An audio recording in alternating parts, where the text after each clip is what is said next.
बिस्मिल्लाहिर्रहमानिर्रहीम। अस्सलामुअलैकुम students. Class 7 chapter number 4 और हिस्ट्री सब्जेक्ट है आज की हमारी ये वीडियो, जिसका क्रेडिट जाता है आयान साहब को, जो क्लास 7 के स्टूडेंट हैं, जिन्होंने बड़ी मेहनत के साथ मुझे ये पिक्स भेजी बिकॉज मेरे पास बुक अवेलेबल नहीं थी। साफेविड डायनेसिटी को, साफेविड एम्पायर को मुकम्मल से आज हम समझेंगे इस वीडियो के अंदर। उनका कल्चर, उनका सोशल स्ट्रक्चर, उनका एक्सपेंडेशन, उनके ऊपर किसने इन्वेड किया, कब तक उनका टाइम रहा, कैसे वो रहे। और हमारे क्वेश्चंस भी 3 से 4 इसमें तैयार हो जाएंगे।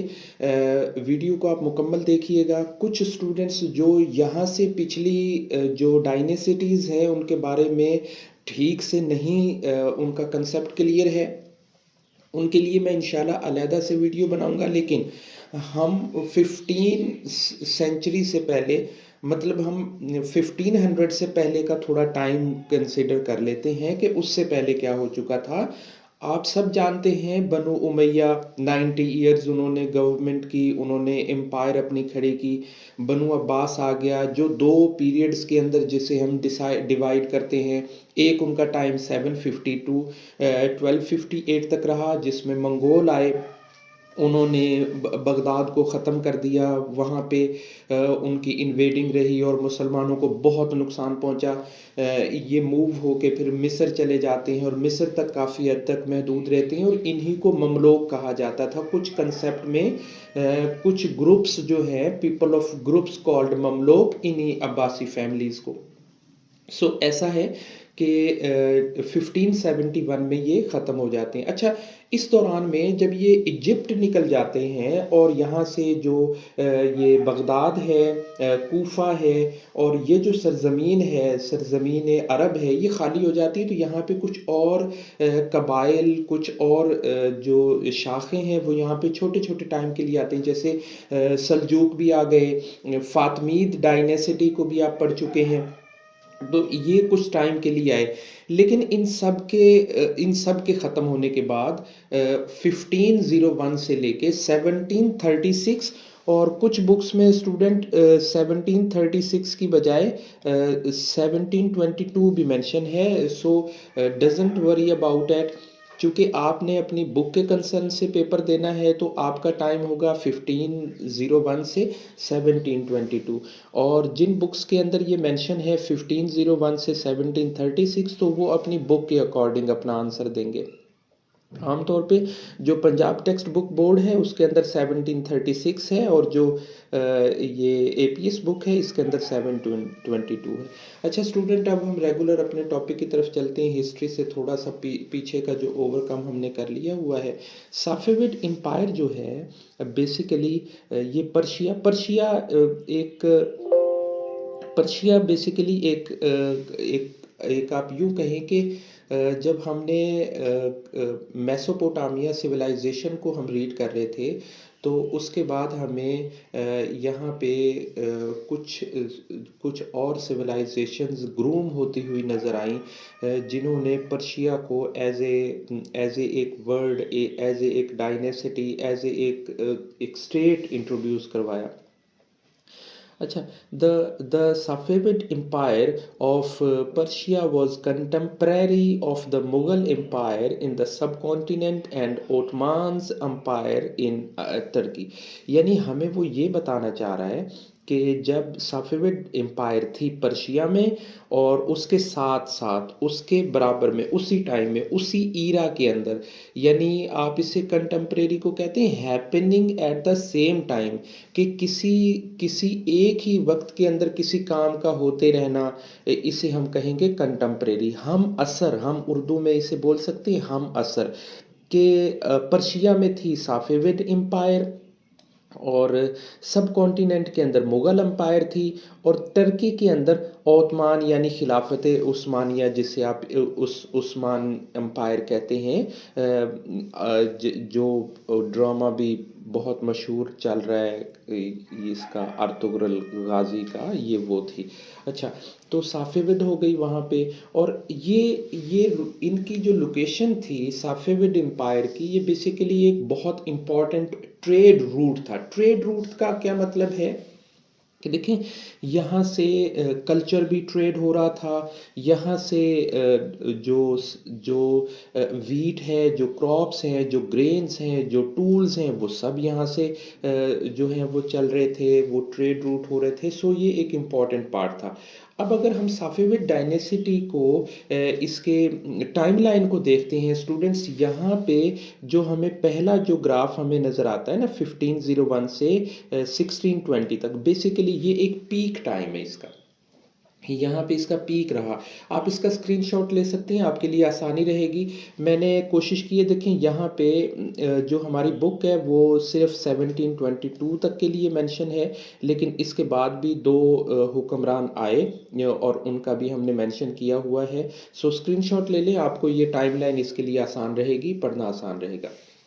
साफेविड डायनेसिटी को साफेविड ईरान या साफेविड पर्शिया भी कहते हैं। बेसिकली ये 17th सेंचुरी के अंदर इसका आगाज़ हुआ था, और इसका जो बड़े बड़े शहर थे, जो मेजर सिटीज़, अगर हम इनको क्वेश्चन हमारे पास आ जाता है what were the major cities of Safavid empire या डायनेसिटी, तो इसमें तेहरान हमारा एक शहर आएगा, तब्रेज़ है, हेरात है और अस्फ़हान है। ये हमारा एक क्वेश्चन भी तैयार हो गया और हमारा नॉलेज भी, जनरल नॉलेज भी हमारा इसमें क्लियर हो गया। अच्छा, साफेविड जो ऑर्डर है, अगर हम ये देखें तो ये सफ़ीउद्दीन अर्दबाली के 1552 से 1334 CE तक जो है सूफ़ी ऑर्डर यानी सूफ़ीज़म जो है ये शुरू हुआ था। अच्छा, साफेविड डायनेसिटी के बारे में मज़ीद हम आगे कि इसका को फाउंडर या फाउंडर कौन था, ये कहाँ से शुरू हुई थी, इसका आगाज़ कहाँ से। शाह इस्माइल 1487 से 1524 तक रहे, और इन्होंने जो 1501 में, यानी इनकी ये लाइफ सर्कल है, ये जो है ये लाइफ सर्कल है इनका, ये माउस कहाँ चला गया, हाँ ये लाइफ सर्कल है, यानी ये इनकी पैदाइश और इनकी डेथ का टाइम है। बट इन्होंने अपने इस टाइम में 1501 में इस साफेविड डायनेसिटी का आगाज़ कर दिया था, और ये पर्शिया में शाह तब्रेज़ क्राउन की तरफ से भी, क्राउन मतलब बादशाह भी जो है वो माने गए, और मास्टर ऑफ नजफ और करबला भी बने। सो अब हम अपना रूटीन में आते हैं कि जो साफेविड डायनेसिटी है was one of the most significant ruling dynasties on Iran. Iran के अंदर, ईरान इराक बेसिकली उस वक्त मेसोपोटामिया जो था सिविलाइजेशन थी, ये यूँ समझें कि सबसे पुरानी और सबसे वेल डेवलप्ड सोसाइटी थी। यहाँ पे आपको भी पता है ईफारेट और टाइग्रिस रिवर्स यहाँ पे फ्लो करते थे, यहाँ की फर्टाइल लैंड थी, यहाँ पे जो सोर्सेज हैं वो बहुत अच्छे से ग्रो कर रहे थे। सो शाह इस्माइल ने इसको आगाज़ किया 1501 से 1736 तक ये चली है, और इसके बाद इनकी नस्ल दर नस्ल ये आगे चलती रही।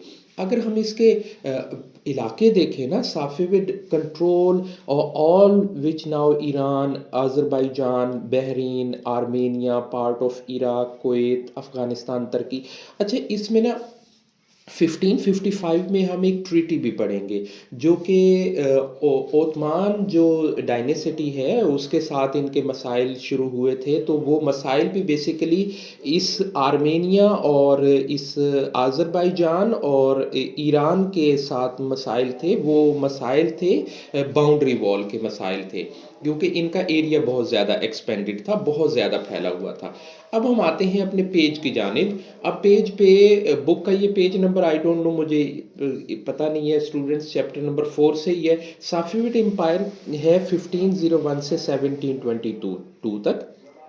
Origin and extent of the empire, यानी हमने ओरिजिन ऑलरेडी हमने पढ़ लिया है कि कहाँ से ये शुरू हुए, और एक्सटेंट इसका फैलाव, इसकी वसअत ये कहाँ तक फैली है, ये हमने इस मैप के अंदर भी थोड़ा हमें क्लियर हो जाएगा कि देखें यहाँ पे ये जो साफेविड, ये जो कलर है ये शो करता है कि ये साफेविड डायनेसिटी है।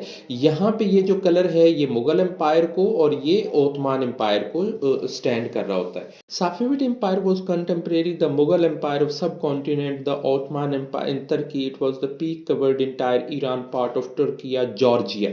अच्छा, ये टर्की जॉर्जिया जो है ये बेसिकली इनके लिए यही अजाब बना था कि यहाँ से इनके जो हैं वो जो ओस्मान एम्पायर है उनके साथ इनके झगड़े, इनके साथ इनकी कॉन्फ्लिक्ट शुरू हुआ था, इनके साथ इनके रेबल्स शुरू हुए थे, कुछ मसाइल इनके चल रहे थे, located among the important trade routes जो थे। और यहाँ पे ये हमारे सामने इंडेक्स ग्राफ भी शो है और जिसमें कलर हमारे सामने बताया गया है कि ये ओस्मान जो है इनका कलर ये है, ये सब ओस्मान यानी उस्मानिया खिलाफत का हम कहेंगे, और साफेविड का ये एरिया हमारे सामने आता है, और मुगल एम्पायर यहाँ पे ये आता है हमारे सामने जो इंडिया के अंदर रूल हो रहे थे। अच्छा, Ottoman were their rebels, but Mughal enjoyed the cordial relationship with the Safavid। के जो ओस्मान्स हैं इनके साथ इनके हालात ठीक नहीं थे, ये एनिमी थे, ये एक दूसरे के दुश्मन थे, इनके साथ इनकी झगड़े और लड़ाइयाँ हो रही थी। और मुगल्स जो हैं वो फ्रेंडली, इनके साथ इनके जो ताल्लुकात हैं, जो डिप्लोमेटिक टाइज़ हैं वो बड़ी बेहतर थी इनके साथ मुगल एम्पायर के साथ। यहाँ तक कि जो मुगल एम्पायर हुमायूं है, मुगल एम्पीरियर हुमायूं, वो उसने असाइलम भी लिया था। असाइलम मतलब वो यहाँ पे पनाह गुज़ीर भी हुए थे पर्शिया के अंदर, जो शाह ऑफ तहाम्स के टाइम के ऊपर उन्होंने यहाँ पे आके अपना वक्त भी गुजारा था। अच्छा, नेक्स्ट पेज पे हम चलें तो students, the Safavid were known their well planned cities के बेहतर जो प्लानिंग वाले शहर इन्होंने आबाद किए थे। बेसिकली देखें यहाँ पे मेसोपोटामिया सिविलाइजेशन जब जब ग्रूम कर रही थी और जब उसका खात्मा हुआ तो यहाँ पे अच्छे अच्छे शहर आबाद हो गए थे। जैसा कि आपने जो बाबुल है उसके बारे में हम पढ़ चुके हैं और कई शहरों के बारे में हम पढ़ चुके हैं। सो वेल प्लान्ड सिटीज़ जो हैं ये जब भी होते हैं ये किसी बेहतर सिविलाइजेशन जो होती है उसकी अक्कासी कर रहे होते हैं। और टेक्चर में आएगा स्टूडेंट्स, वहाँ पे कैलीग्राफी, वहाँ पे जो पोट्री है, वहाँ पे जो कॉपर के ऊपर जो काम होगा, जो स्ट्रक्चर बिल्डिंग्स का है, जो वहाँ पे मसाजिद कायम की गई, बनाई गई रोड स्ट्रक्चर, ये सब एलिवेशंस जो हैं ये आर्किटेक्चर के अंदर आएगा। The greatly contributed art miniature paintings. अच्छा, मिनिएचर पेंटिंग्स क्या होती हैं भाई? ये देखें, इससे पहले मैं आपको अर्ज़ करूं वो ऐसे कि हमने जब इजिप्ट सिविलाइजेशन को पढ़ा, मेसोपोटामिया सिविलाइजेशन को पढ़ा, तो उन्होंने बड़े बड़े पत्थर्स को, बड़े बड़े स्टोन्स को ग्रूविंग करके अपनी वो आर्ट लिखते थे, बड़ी बड़ी शक्लें बनाते थे, बड़ा बड़ा स्ट्रक्चर रखते थे। लेकिन यहाँ पे हमें फर्स्ट टाइम ये चीज़ समझने को मिलेगी कि ये मिनिएचर पेंटिंग्स के ऊपर काम करते थे, कि जो स्मॉल फाइनली पेंटिंग होती हैं जो कॉपर पे, क्ले पे, किसी बहुत छोटे छोटे डिज़ाइंस के साथ जो काम किया जाता है ना, उसे मिनिएचर पेंटिंग्स कहते हैं। और कैलीग्राफी, खताती लिखाई को, जैसे फ़ारसी में लिखाई है, जैसे उर्दू में लिखाई का ख़त है। साफेविड इस्टेब्लिश्ड देयर डिप्लोमेटिक टाइज। अच्छा, डिप्लोमेटिक टाइज का देखें बहुत ये किसी डायनेसिटी का सबसे मेजर पार्ट होता है कि वो दूसरे किसी इलाके के साथ ताल्लुकात रखे। अब डिप्लोमेटिक यहाँ पे कौन कौन से कंट्रीज थे उस वक्त? जो कैथोलिक यूरोपियंस थे उनके साथ इनके अच्छे ताल्लुकात थे साफेविड डायनेसिटी के, जो यूरोप में बैठे हुए थे, यूरोप रीजन के अंदर। और अदर रीजन्स में कौन कौन से थे? अदर रीजन्स में पुर्तगाल भी वहाँ पे था, और इसके अलावा रशियंस, जो कंट्रीज के अंदर जो गवर्नमेंट्स चल रही थी उस वक्त के टाइम के ऊपर, उनके साथ बेहतर ताल्लुकात थे। इसके साथ जो मुगल गवर्नमेंट थी उनके साथ बेहतर ताल्लुकात थे। सो डिप्लोमेटिक इन्होंने अपने रीजन के अंदर बेहतर से जो है वो ताल्लुकात बनाए हुए थे। अच्छा, ये हमारा एक टॉपिक आ जाएगा, जिस तरह से हम सोशल स्ट्रक्चर को पढ़ चुके थे, जिस जिस तरह से हमने पिछली गवर्नमेंट के अंदर डिक्लाइन को, सोशल स्ट्रक्चर को, उनके एक्सटेंट को, उन चीज़ों को हमने पढ़ा। डिप्लोमेटिक टाई हमारा एक हेडिंग हो सकती है, जिसमें हम ये लिखेंगे कि Europe, other regions and the Catholic Europeans और पुर्तगीज, इनके साथ ताल्लुकात थे। The Safavid monarch was called shah, यानी जो साफेविड जो बादशाह होता था, मॉनरिक होता था, उसे शाह के नाम से जो है वो जाना जाता था, शाह ऑफ तब्रेज़ इन 1501। यानी जब जब ये डायनेसिटी स्टार्ट हुई, आपको भी पता है कि जब ये डायनेसिटी स्टार्ट हुई तो शाह ऑफ इस्माइल जो हैं उनको शाह ऑफ तब्रेज़ के नाम से लक़ब उनको दिया गया, टाइटल उनको दिया गया। इन 1503 के अंदर, यानी जब ये डायनेसिटी स्टार्ट होती है, तो ठीक उसके 2 साल के बाद जो शिराज़ है, ये एक सिटी का नाम है, बगदाद को 1507 में और हेरात को 1508 के अंदर ये कंकर्ड कर लेते हैं, फतह कर लेते हैं, अपने अंडर कंट्रोल ले आते हैं। और यही उस वक्त के बड़े बड़े शहर थे, जैसे आज हमारे टाइम में आप कहें कि मुल्तान है, आज हमारे टाइम में लाहौर है, आज हमारे टाइम में पेशावर है, आज हमारे टाइम में कराची है। तो इसी तरह से ये बड़े बड़े शहर थे। सो देखें कितनी तेज़ी से इन्होंने जो डायनेसिटी है, इसने अपना एरिया कवर किया था कि ठीक 5-7 सालों के अंदर इन्होंने सारे के सारा जो है ना, इनकी डेथ हो जाती है। तो शाह ऑफ जो तहाम्स हैं, ये बरसरे इक़्तिदार आते हैं, इनको टेक ओवर करने का मौका मिलता है। तो Shah of Tahmasp ruled Persia for more than 50 years. अच्छा, टोटल इनकी जो है ना, तकरीबन कोई, आप इसको कैलकुलेट भी करेंगे तो ऑलमोस्ट 221-22 साल की गवर्नमेंट इन्होंने की है, 221-22 साल की।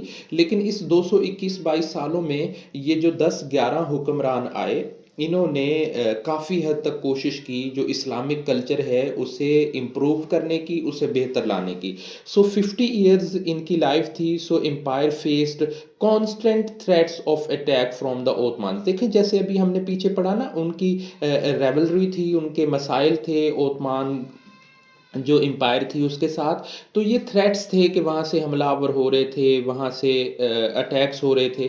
और इससे पहले जो बनु अब्बास है, जो हुकूमत चली थी बगदाद के अंदर, जो मंगोल हुकूमत ने, मंगोल लोगों ने आके इन्वेडिंग की और वहाँ पे हमलावर हुए, ये इस चीज़ से भी थोड़ा खौफजदा थे कि ऐसा ना हो कोई और गवर्नमेंट, कोई और इलाके के लोग आके हमारे ऊपर अटैक करें और हमारा हमारा जो निज़ाम है उसे ख़त्म कर दें।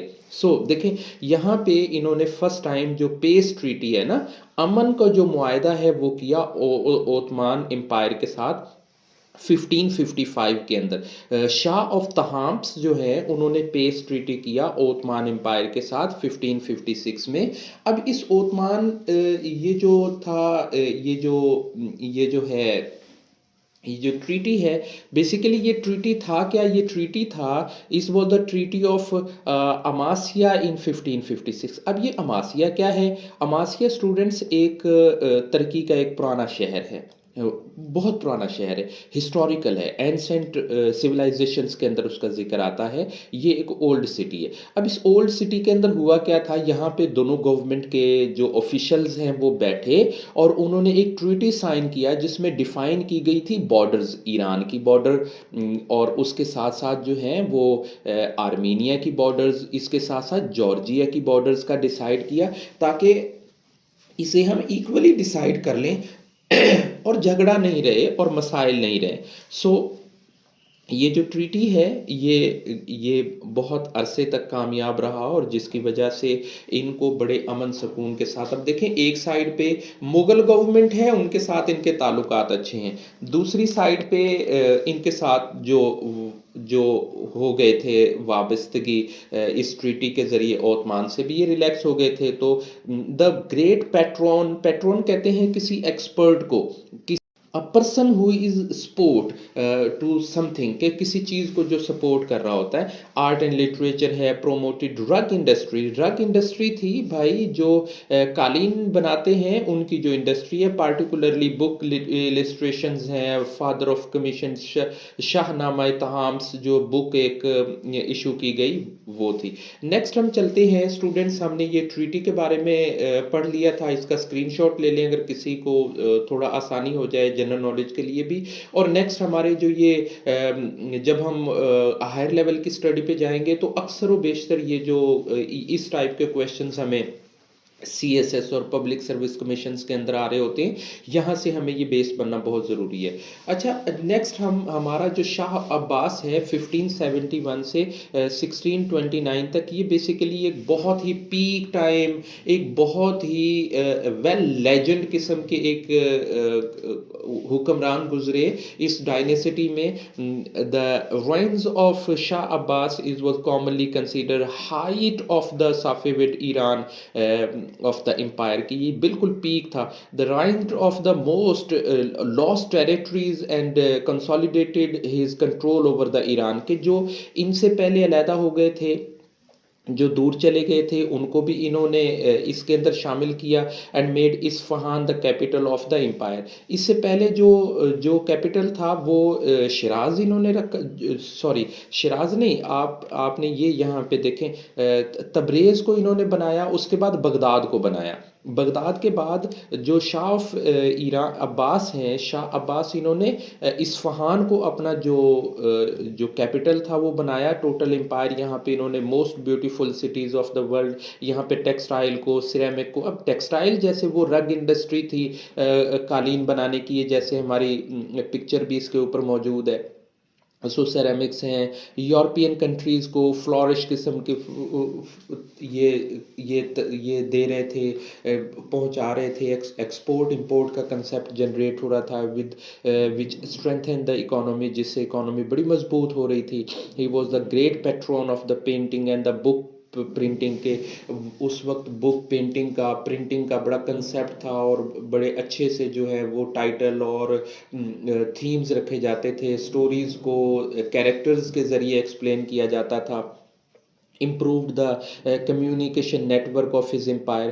कम्युनिकेशन नेटवर्क कैसे इन्होंने बिल्डअप किया? कम्युनिकेशन ऐसे इन्होंने बिल्डअप किया कि इन्होंने हर 15 से 20-22 किलोमीटर के डिस्टेंस पर कुछ सराय कायम किए, कैरावन सीरीज़ जो है वो कायम की, कुछ ऐसी जगह बनाई जहाँ पे जो जो जो ट्रैवल करने वाले लोग हैं वो आके रुकें, वो रेस्ट करें, वो अपने आप को फ्रेश करें और फ्रेश करने के बाद वो आगे मूव करें।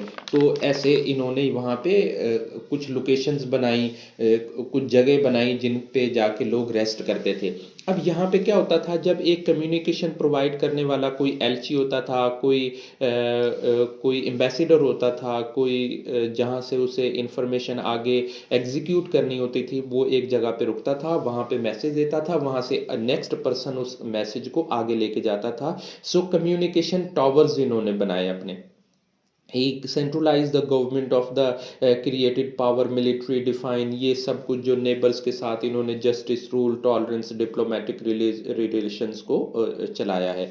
नेक्स्ट हम स्टूडेंट्स इसका एक्सप्लेन द सोशल स्ट्रक्चर, जो बुक के अंदर हमें देखें, हमें क्वेश्चन के हिसाब से बुक की स्टडी करनी है। Explain the social structure of Safavid dynasty, के जो पर्शियन डायनेसिटी है, साफेविड डायनेसिटी है, सॉरी, उसकी हिरार्की जो थी, वो शाह जो है वो बादशाह होता था।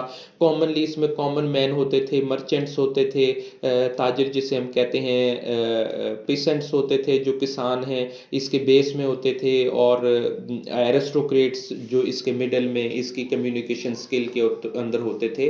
और जो जेंडर रूल है, gender rule, what was the social gender rule of the Safavid dynasty? Gender rule का मतलब है औरत और मर्द के दरमियान में तफरीक या उसके दरमियान में उसका किरदार क्या था। सो अपर क्लास जो वोमेन होती थी वो एजुकेशन हासिल करती थी, बहुत पॉलिटिकली और पब्लिकली एक्टिव इन एम्पायर के। वो जो अपर क्लास की जो ख़वातीन होती थी, इवन के जो वोमेन हैं वो बगैर किसी अपने स्पाउस के ट्रैवल भी कर सकती थी। सो कॉमन गेम और एक्टिविटीज़ का हम अगर देखें तो कॉमन गेम्स में मतलब स्पोर्ट्स के अंदर ये पार्टिसिपेट करते थे, रेसलिंग करते थे। जो ड्रैगिंग गॉट्स होती हैं ना, जो जैसे गॉट होती है बकरी, उसे एक कबीला 2 कबीलों के दरमियान में जैसे हॉकी खेली जाती है, सेम ड्रैगिंग गॉट्स के की एक गेम होती थी। इसके साथ-साथ ये एग क्रैकिंग गेम एक खेलते थे उस वक़्त में, हॉर्स रेसिंग पोलो टाइप की एक होती थी। सो ये इनकी एक्टिविटीज़ थी। What are the art of the Safavid dynasty के देखें, आर्ट में high point of Persian miniatures, architecture, metal, glass, garden, ceramics और जो रग इंडस्ट्री है इन्होंने आगे डेवलप की है। What is the best Persian literature की बात करें तो वीडियो चूँकि लेंथी हो रही है, हम इसे शॉर्ट में लेके चलते हैं। अच्छा students, what is the best Persian literature? Best Persian जो लिटरेचर है स्टूडेंट्स, वो आप ये देखें कि यहाँ पे ट्रांसलेटेड एक बुक रखी गई थी, जो लिखी गई शाहनामा के तौर पर 11वीं सेंचुरी के अंदर लिखी गई, जो कि ग्रेट पोइट थे फिरदौसी, अबुल कासिम फिरदौसी इन्होंने लिखी थी। अच्छा स्टूडेंट्स, अब हम चलते हैं इसके डिक्लाइन की तरफ। After the death of Shah Abbas यानी 1629, जो मैंने शुरू में आपको बताया था कि वो जो रेड हाइलाइटेड जो हमने शुरू में स्क्रीनशॉट लिया है, वहाँ तक हमारा जो था ये डायनेसिटी बहुत अरूज पे थी, लेकिन उसके बाद इसका डिक्लाइन शुरू हो गया। अब इसके डिक्लाइन की रीज़न क्या थी? Weakening link between the capital and outlying provinces, यानी दूसरे इलाकों के दरमियान में इनका ताल्लुक ठीक नहीं था। केयरलेस नेग्लेक्ट मिलिट्री, यानी आर्मी जो है वो गैर मोहतात हो गई थी। शॉर्ट साइटेड पॉलिसीज़ ये चला रहे थे, यानी लॉन्ग टर्म पॉलिसीज़ नहीं चला रहे थे। थोड़े अरसे के लिए पॉलिसीज़ होती थी जिनको मॉनिटर किया जाता था, जिनको लुक आफ्टर किया जाता था। Who destroyed the Safavid empire? तो ये स्टूडेंट्स शाह सुल्तान हुसैन हैं, जिन्होंने 1694 टू 1722 तक रूल किया इसमें ओस्मान एम्पायर के अंदर। उन्होंने इसका खात्मा किया है। अब ओस्मान एम्पायर नेक्स्ट हमारा टॉपिक रहेगा, लेकिन इंशाल्लाह इसे हम नेक्स्ट वीडियो के अंदर डिस्कस करेंगे। तब तक के लिए अल्लाह हाफिज़, अपना ख्याल रखिएगा। अगर कोई बात समझ में नहीं आई हो तो आप मुझे कमेंट में करें, इंशाल्लाह मैं सेपरेट वीडियो आपको बनाऊंगा। तब तक के लिए अल्लाह हाफिज़।